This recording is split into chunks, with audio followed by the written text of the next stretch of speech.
अरे कर रहा हूँ, ठीक है। सो इसमें सारे पॉइंट्स लिखे हुए हैं बट पैराग्राफ के फॉर्म में लिखे हुए हैं। They are made of living cells, ये लिविंग सेल्स होती है, ठीक है। क्योंकि मेरिस्टेमेटिक टिश्यू है तो ये सारे लिविंग होती है। मतलब आप चाहे उसकी टहनी काटो, ब्रांचेस, या टिप कट करो, या बीच से कट करो, तीनों वर्किंग में होती है। ओके, सो लिविंग सेल है। The cell are meristematic tissue. अरे क्या कर रहे हो?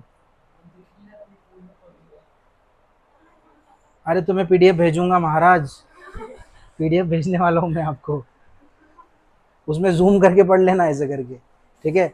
The cell of the meristematic tissue have dense protoplasm and their cell wall is thin. Already इसमें लिखा है सब कुछ, थिन सेल वॉल होती है, ओके। एंड जो प्रोटोप्लाज्म, प्रोटोप्लाज्म का मतलब क्या होता है? Nucleus plus cytoplasm is called protoplasm. Protoplasm क्या होता है? Nucleus plus cytoplasm, okay. These nuclei are large and clearly visible. Nuclei large होती है, क्लियरली विजिबल होती है, ओके। एंड उसके अलावा vacuoles are almost absent. Vacuole इसमें एब्सेंट दिया है, लिखा है ना इसमें vacuole, vacuole are generally absent, वो लिखा है इसमें ऑलरेडी। वैक्यूल मतलब जो सेल में जहाँ पर फूड स्टोर होता है उसको वैक्यूल बोलते हैं। तो ये जो तीनों पार्ट्स है उसमें एक्चुअली वैक्यूल नहीं होता है। तो food store, mostly food store कहाँ होता है? फ्रूट्स में। फ्रूट, अरे रूट्स में नहीं, फ्रूट्स बोल रहा हूँ मैं, फ्रूट्स। जो फ्रूट्स बनते हैं, फ्लावर्स वगैरह, उस फ्रूट्स के अंदर जो फूड है वो स्टोर होता है, शुगर। तो आप जो भी फ्रूट्स खाते हैं उसमें शुगर होती है कि नहीं? इसीलिए वो जो फ्रूट्स है मीठे लगते हैं। आया समझ में? ज़्यादातर तो फ्रूट सब मीठे रहते हैं, खट्टे मीठे। तो उसमें क्या रहती है? शुगर रहती है, और बाकी थोड़ा बहुत एसिड भी रहता है। खट्टे में एसिड रहता है, लेकिन सिट्रिक एसिड, तो उसमें सिट्रिक एसिड रहता है और शुगर रहती है। आया समझ में? और शुगर कहाँ से आती है? Because of vacuole. जो स्टोरेज फॉर्म ऑफ फूड है, it is stored in the vacuole. याद रखना, फूड जो स्टोर होता है वो वैक्यूल के अंदर होता है, ओके। तो वैक्यूल यहाँ पर एब्सेंट होता है। किसकी बात कर रहे हैं हम बात कर रहे हैं इन तीनों पार्ट की। अभी तक यहाँ पर फ्रूट नहीं उगा है, फ्रूट उगा क्या इसमें से? हाँ, अरे ये उसको intercalary meristem, axillary and apical. अरे उसी का, अरे ये प्लांट का दिया हुआ है, okay. They do not store food and exhibits high metabolic activity. मतलब ये फूड स्टोर करते ही नहीं। क्यों नहीं करेंगे? क्यों नहीं करेंगे बोलो? ये है ही नहीं, तो ये क्या होगा? स्टोर फूड नहीं करने वाले। मैंने बोला था ना ये स्टोर करता है फूड, जब ये है ही नहीं तो कहाँ से स्टोर करेगा? आए समझ में? And exhibits high metabolic activity, मतलब ये जो मेटाबॉलिक एक्टिविटी है इसमें हाई रहती है, प्लांट की ग्रोथ स्पीड से होती है। आया समझ में? And cell are tightly packed with the almost no intercellular space. जो सेल के, इसके जो सेल है, प्लांट सेल, उसके बीच में जो इंटरसेल्युलर स्पेस होती है, इंटरसेल्युलर स्पेस का मतलब पता है आपको? दो या दो से ज़्यादा जो सेल्स होते हैं, सेल्स के बीच में, जैसे मान लो ये प्लांट सेल है, ऐसा ऐसा कुछ रहता है ना, कुछ प्लांट सेल है, तो इसके बीच में जैसे अभी मान लो, एक minute,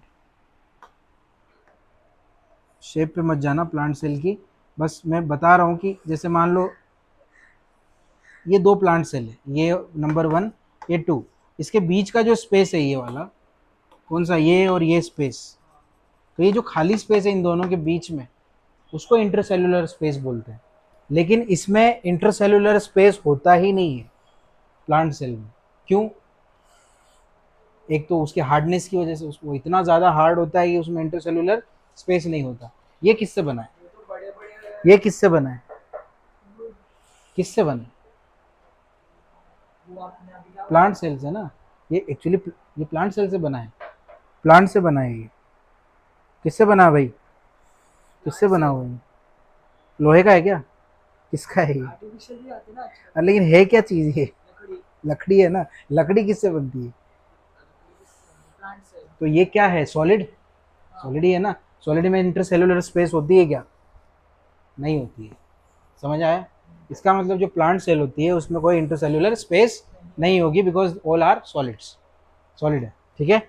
okay, the cell actively divided to add new cell to the plant, याद रखना ये एक्टिवली डिवाइड होते रहते हैं, सेल डिवीजन करते रहते हैं, इसमें लिखा भी है सेल डिवीजन का, ये देखो ये लिखा रैपिड सेल डिवीजन, यहाँ लिखा है ये पैराग्राफ में, थर्ड पैराग्राफ में रैपिड सेल डिवीजन लिखा है लास्ट में। ये क्या करते हैं, रैपिड सेल डिवीजन करते हैं, मतलब कि ये बहुत फास्ट डिवाइड होते हैं।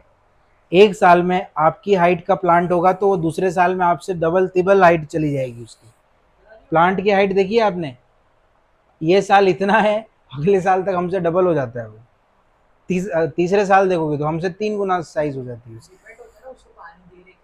हाँ मतलब हो तो जाती है ना प्लांट की साइज, वो तो देखा होगा।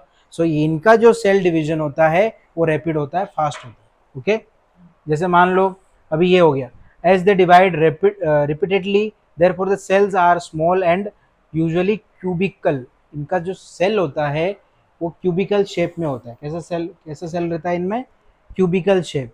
New cell thus produced are transform into matured permanent tissue. अब याद रखना जो भी सेल प्रोड्यूस होंगे नए वाले सेल वो परमानेंट टिश्यू में डिवाइड हो जाएंगे। अब आप सोच रहे हो कि परमानेंट टिश्यू क्या है, तो permanent tissue is a part of plant tissue. मैंने बताया था जो नए सेल जितने भी डेवलप होंगे वो मैच्योर्ड होके वो किस में कन्वर्ट हो जाएंगे, ट्रांसफॉर्म हो जाएंगे परमानेंट टिश्यू में। और परमानेंट टिश्यू के मैंने आपको टाइप बता दिए। सबसे फर्स्ट डिवीजन होता है इनमें सेल डिवीजन होगा, ऑल आर लिविंग, पर लिविंग के बाद नंबर आता है परमानेंट टिश्यू का। समझ आ रहा है, ओके। अब इसके बाद इसकी बारी आती है। इसमें क्या होता है कि इसमें सिंपल परमानेंट टिश्यू का मतलब है कि यहाँ पर हम क्या करेंगे, फ्रूट, अभी इसमें कंसिडर करेंगे, फ्रूट को भी कंसिडर करेंगे, लीव्स को भी कंसिडर करेंगे, ओके। और जो हार्डेस्ट पार्ट है प्लांट का उसको भी कंसिडर करेंगे। अब जो फ्रूट्स है, अब फ्रूट्स में क्या होता है, जैसे नारियल पानी, अब नारियल पानी में नारियल का जो बाहरी हिस्सा होता है वो कड़क होता है, अंदर थोड़ा सा पानी रहता है और देन उसमें मलाई भी रहती है, वो सॉफ्ट रहता है। तो जो सॉफ्ट वाला पार्ट है उसको पेरेन्काइमा बोलेंगे, अंदर वाला पार्ट। उसके बाहर वाला थोड़ा सा हार्ड रहता है उसको कोलेनकाइमा बोलेंगे।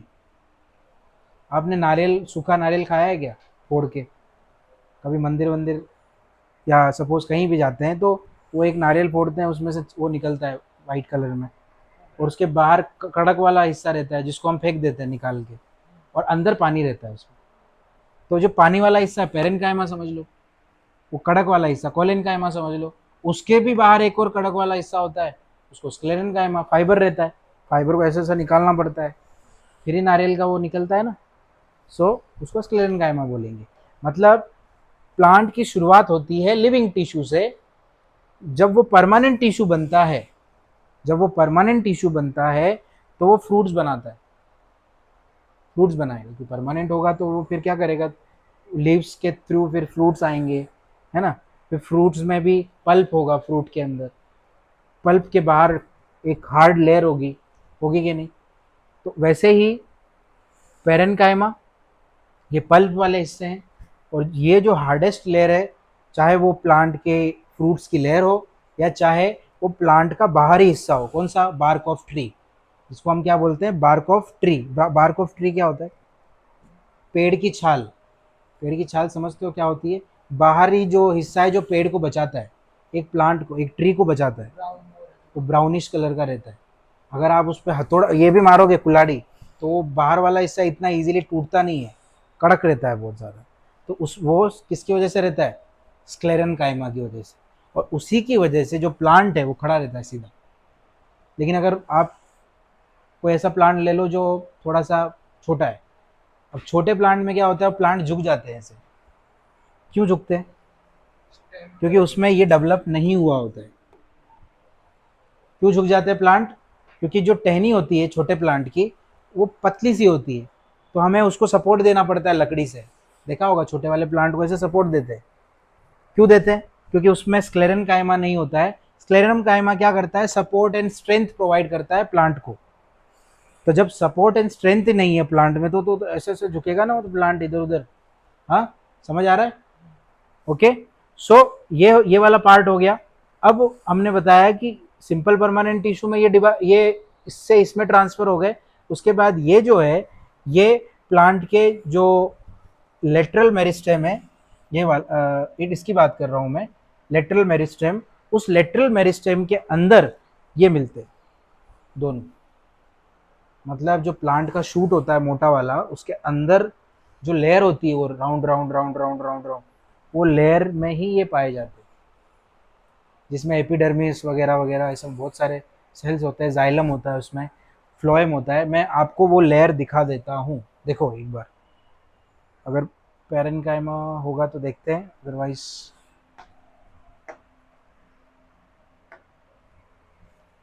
Permanent tissue.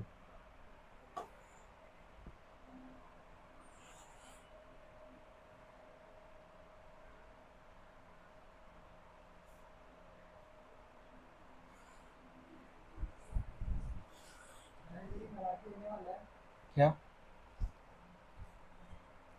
टिश्यू तो नहीं आया?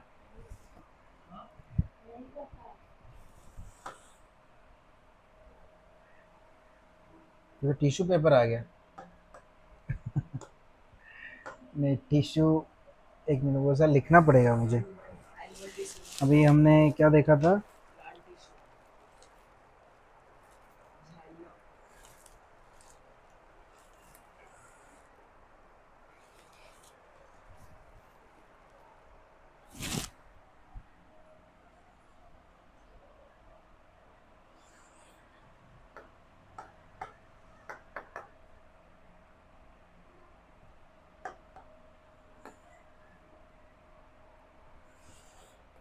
ये तो एनिमल आ गया, ये रहा।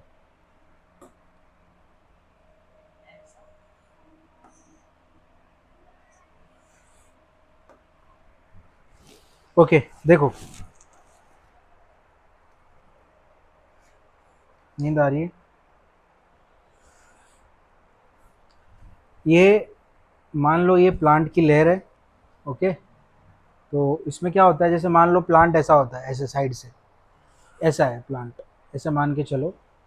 तो होता क्या है कि अब मान लो इसको ऐसा बीच में से ऐसा देखा, तो इसे लेयर आ गई, देखो आई, एक दो तीन चार, ये सर्कल है, ये सर्कल ही तो है। ये देखो एक दो तीन चार ऐसे सर्कल आ रहे हैं कि नहीं? ये क्या वो नहीं समझ में आ रहा है?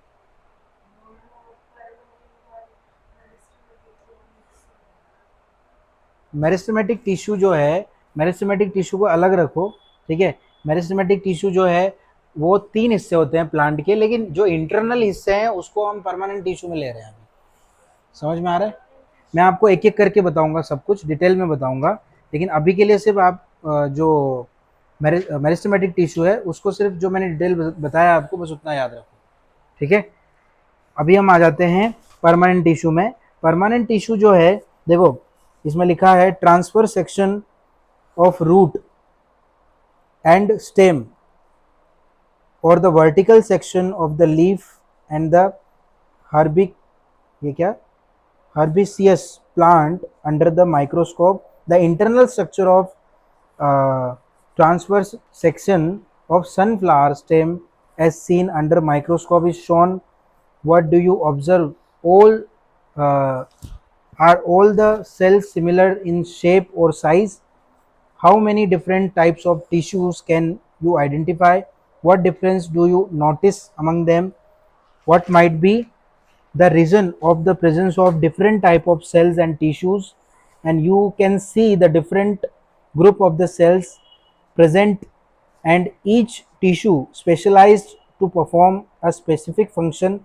These are called permanent tissue. अब इनडायरेक्टली बात ये हो रही है कि यहाँ पर एक स्पेशलाइज्ड जो सेल होती है, जैसे कि ये स्पेशलाइज्ड सेल नहीं है, मैंने बात किया इसकी, these are not specialised cell. तुम समझने की कोशिश करो, ये सब 9th क्लास 8th क्लास में पढ़ने वाले हैं, सब 9th class 10th class 8th class में पढ़ने वाले लोग हैं, और ये स्पेशलाइज्ड है। समझे? ये लिविंग है, लिविंग मतलब छोटे हैं ये, 8th 9th वाले, जिनको सब पढ़ाया जा रहा है, हिस्ट्री, ज्योग्राफी, साइंस, मैथ्स। लेकिन जैसे आप 11th में आते हो, अब साइंस लेनी पड़ेगी, कॉमर्स लेनी पड़ेगी। तो साइंस के लिए साइंस के हिसाब से पढ़ाई होगी, कॉमर्स के लिए कॉमर्स के हिसाब से पढ़ाई होगी, होगी कि नहीं? आर्ट्स में आर्ट्स के हिसाब से होगी, और कुछ लोग लेते हो लॉज वगैरह, वो अलग होगी। तो इनडायरेक्टली यहाँ पर ये अनस्पेशलाइज्ड सेल है, and these are called specialised cell. मतलब यह यहाँ पर डिवाइड होना शुरू हो जाएंगे, समझ में आ रहा है? ओके, तो इसका मतलब ये these are all specialised cell, याद रखना ये सारे। तो इनको हम अभी क्या करेंगे, अभी ये इनमें कोई ऐसी फिक्स क्वालिटी नहीं है, ये क्या ये टिप ऑफ द प्लांट, ये बीच में, और ये टिप ऑफ द प्लांट, और ये ब्रांचेस, और ये ऐसा सर्कल में डायमीटर, बस वही देखा जाता है। लेकिन उसके अंदर के जितने भी पार्ट होते हैं वो सब इसमें देखे जाते हैं। समझ में आ रहा है अभी? अब क्लियर हुआ दोनों में डिफरेंस? ओके, सो अभी सबसे पहले आ जाते हैं एक प्रोटेक्टिव टिश्यू जिसको हम बोलते हैं एपिडर्मिस। अब मैं आपको डायग्राम में दिखाता हूं। आपको एपिडर्मिस दिख रहा है इसमें? और देखो एपिडर्मिस, ये रहा। So this is called epidermis, इसको एपिडर्मिस बोलते हैं हम। ये वाला, ये जो हिस्सा है, ये बाहर का हिस्सा दिखाई दे रहा है, ये इट इज कॉल्ड एपिडर्मिस। मतलब वो प्लांट की जो छाल होती है ऊपर, जो उसका कवरिंग होता है, वहीं पे एपिडर्मिस होता है। उसके ऊपर क्यूटिकल की लेयर होती है, वो एक एक करके मैं सब बताऊंगा, क्यूटिकल क्या है, एपिडर्मिस क्या है। ठीक है, अभी क्यूटिकल भी दिखाई दे रहा होगा एक, ऐसे देखो लेयर, उसके बाद नीचे एपिडर्मिस है। अभी देखो यहाँ पे एपिडर्मिस और क्यूटिकल एक साथ लिखा हुआ है, दिखा आपको? ओके, अभी एपिडर्मिस क्या है वो समझो। What protect plant from the mechanical injury, water loss, harmful microorganisms and extreme environmental condition। अब एक बात बताओ, ये जितने भी पॉइंट्स लिखे हैं, क्या हमारी स्किन भी वही काम करती है? करती है कि नहीं? हमारी जो स्किन है, हमारे अंदर के ऑर्गन्स को बचाती है, हमारे ब्लड को कांटेक्ट में आने से बचाती है, ऑक्सीडाइज होने से बचाती है कि नहीं?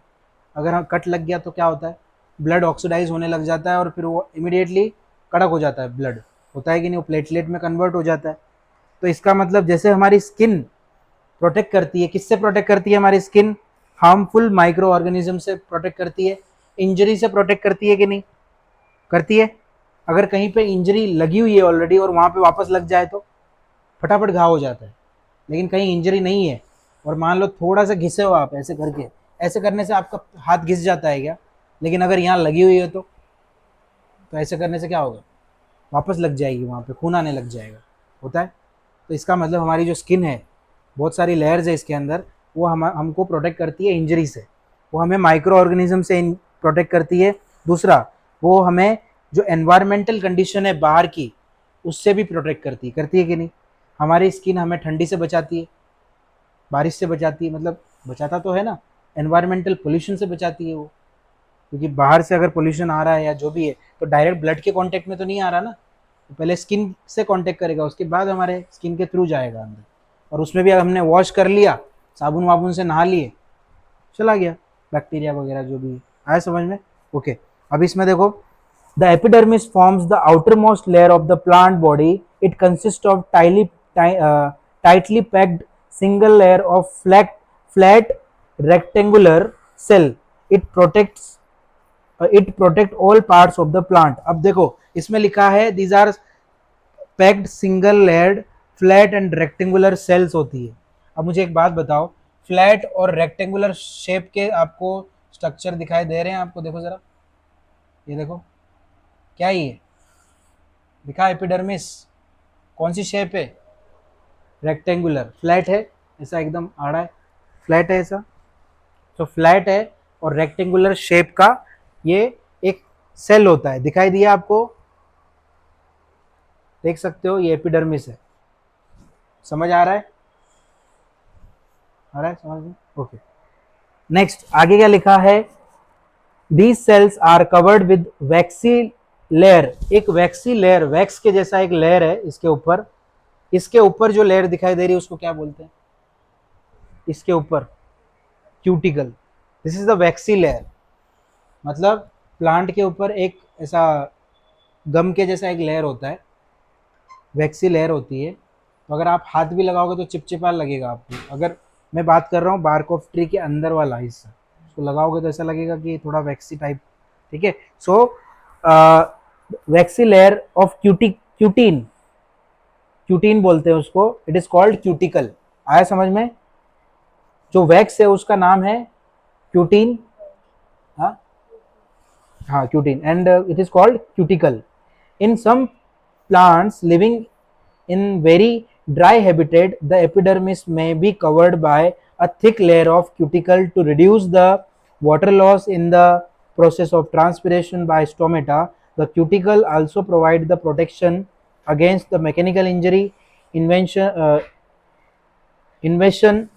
invasion by parasites. In many plants, hair-like projection arise from the epidermal cell. सो अभी यहाँ पे क्या लिखा हुआ है, जो कैक्टस का प्लांट है, मैं आपको स्पेशली एग्जांपल लेता हूँ। All plants is having the epidermis and cuticle, okay, but in some dry area like desert, Thar desert, there is a there is a plant is called cactus. एक plant होता है cactus, आपने सुना है? तो वो कैक्टस प्लांट में क्या होता है कि बहुत जाड़ी लेयर होती है, मोटी लेयर होती है, उसमें कांटे भी होते हैं कैक्टस वाले प्लांट में। या फिर वो आपको पहाड़ों पे देखने को मिल जाएगा, जैसे कि राजस्थान के पहाड़ों पे स्पेशली, यहाँ पे नहीं दिखेगा। यहाँ पे तो नॉर्मल यहाँ मॉइस्चर रहती है, लेकिन राजस्थान में बिल्कुल ड्राई एरिया है, तो आपको वहाँ पहाड़ों पे देखने को मिल जाएंगे, जहाँ पे क्या होते हैं, उनमें कांटे लगे होते हैं कैक्टस। तो अब वो कैक्टस में क्या होता है कि एक जाड़ी लेयर होती है, वो जो जाड़ी लेयर है वो किसकी है? क्यूटिकल की। आया समझ में? उसके अंदर भी एपिडर्मिस होता है, उसके अंदर भी जाइलम होता है, सब होता है, लेकिन उसमें क्यूटिकल जो होता है वो मोटा होता है और उसमें कांटे भी लगे होते हैं। क्यों? क्योंकि जो पैरासाइट्स है या जो क्यूटिकल की लेयर है, वो जो बाहर से पैरासाइट्स आते हैं जो प्लांट को नुकसान पहुंचा सकते हैं, उससे बचाता है। दूसरी बात, जब कोई प्लांट, अभी जैसे कैक्टस है, तो कैक्टस क्या करेगा, जो थार डेजर्ट वाले एरिया में टेम्परेचर रहेगा 50 डिग्री सेल्सियस, तो ट्रांसपिरेशन होने के चांसेस ज़्यादा है। ट्रांसपिरेशन का मतलब पता है आपको? Transpiration means the loss of water through the leaves, the water losses in the form of water vapour. Water vapour के फॉर्म में जो वाटर लॉस होता है लीव्स के थ्रू, तो पत्तियां सूख जाती है अगर ज़्यादा ड्राई एरिया में रहेगा तो आपने देखा होगा समर सीजन में पत्तियां या प्लांट सब सूख जाते हैं। क्यों? क्योंकि पानी उड़ता रहता है, नीचे से पानी मिलता नहीं है उनको। लेकिन जिन प्लांट में पानी हम देते हैं वो हरे रहते हैं, लेकिन जिनमें नहीं देते वो सूख जाते हैं। वाई इट इज़, मतलब वो सिकुड़ क्यों जाते हैं? Why it is shrink? Because of the loss of water by the transpiration process. तो जो ट्रांसपिरेशन थार डेजर्ट में होती है वो ज़्यादा अमाउंट में होती है एज कम्पेयर टू नॉर्मल जो एरिया होते हैं। तो जो थार डेजर्ट में जो प्लांट होते हैं उनमें लेयर ही ऐसी बन जाती है कि ट्रांसपिरेशन कम से कम हो। आया समझ में? तो उनमें मोटी लेयर होती है, तो यहाँ से पानी को निकलना इतना ईजी नहीं होता है। इसीलिए वो प्लांट अगर आप गर्मियों में भी देखोगे तो सूखे हुए नहीं दिखेंगे आपको, हरे हरे दिखेंगे, लेकिन उनमें पानी की क्वांटिटी बहुत कम होती है। पानी की क्वांटिटी वो कम होती है, पर वो सूखते नहीं है। आया समझ में? क्यों नहीं सूखते हैं? बिकॉज उनकी जो क्यूटिकल लेयर होती है वो थिक होती है। आया समझ में? Okay, next. Invention, in many plants hair like projection forms the epidermal cell. In roots these projections are called root hair. अब रूट्स में ये प्रोजेक्शन होते हैं। अभी मैं आपको रूट का भी एक डायग्राम दिखा देता हूँ। आपने रूट हेयर देखा है? कभी जड़ें आपने ऐसा उखाड़ के देखी है? कैसी दिखती है?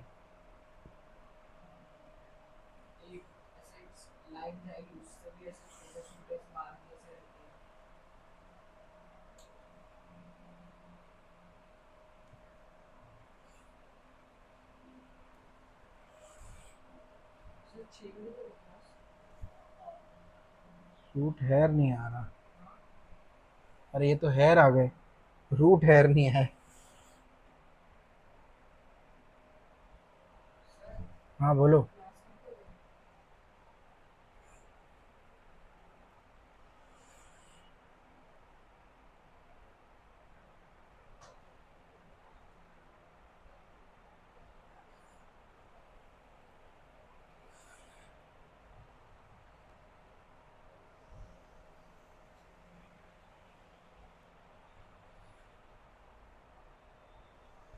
कौन सा एग्जाम्पल है?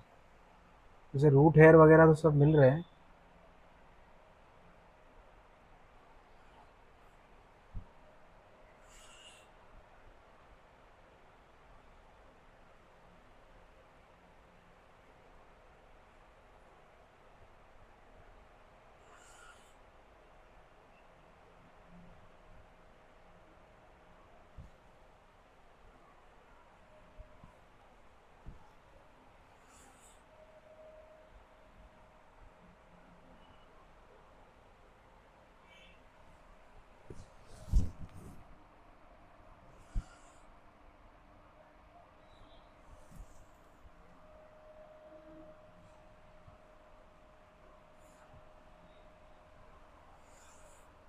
ठीक है, यही ले लेते हैं।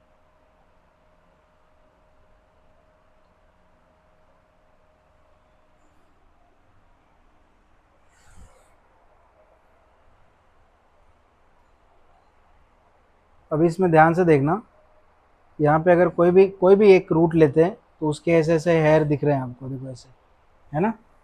सो यहाँ पे क्या है देखो, हेयर लाइक स्ट्रक्चर्स होते हैं कहाँ पर, रूट्स में स्पेशली, ठीक है। It increase the surface area of the absorption of water and minerals from the soil. In the leaves the epidermis contain the pores called stomata, which are part of gaseous exchange, help in the transpiration and evaporation of water vapor through the stomata. Thus, transpiration helps in the water transportation by creating the transpiration pool in the xylem, and transpiration also help in the elimination of wastage from the plant body. अभी देखो, इसको समझने की कोशिश करो। आज मैं यहाँ तक ही लूँगा, उसके बाद नेक्स्ट वाला जो ये है ना, सिंपल परमानेंट टिश्यू जिसके पार्ट्स है पैरेन्काइमा, वो नेक्स्ट क्लास में लूँगा। लेकिन आज ये वाला समझ लो। अभी जैसे अभी ये एक प्लांट है, तो प्लांट में मैंने आपको बताया कि यहाँ पर क्या क्या होता है, और क्या बोला था, एक तो रूट हेयर और दूसरा स्टोमेटा, ठीक है।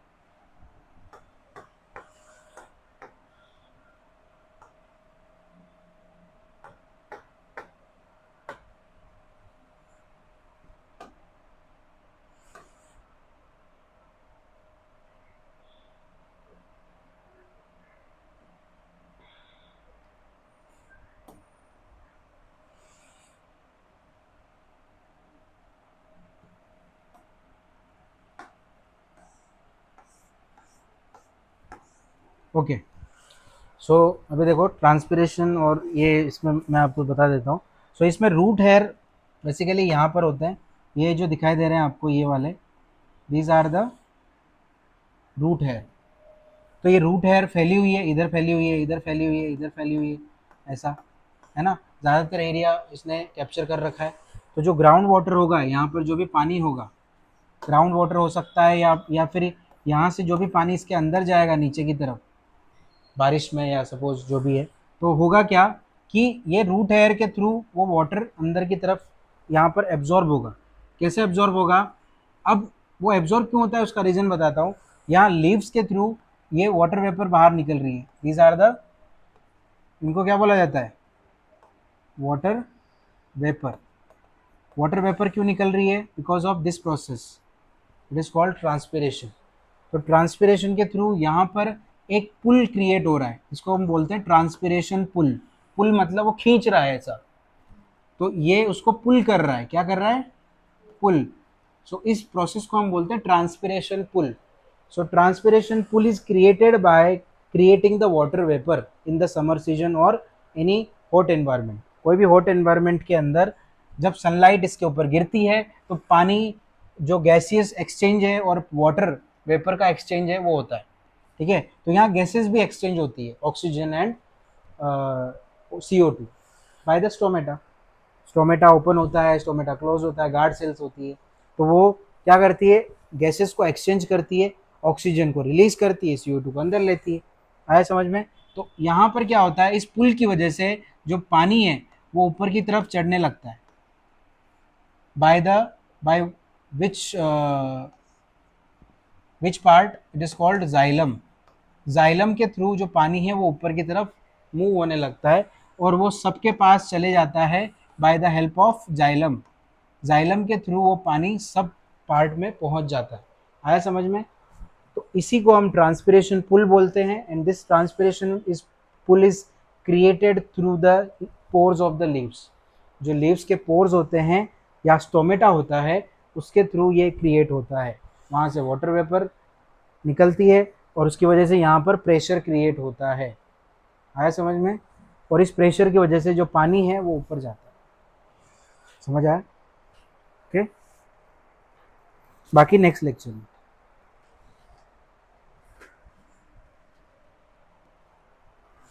आज जो समझाया समझ तो आया ना? आया कि नहीं आज? आपको बहुत नींद आ रही है।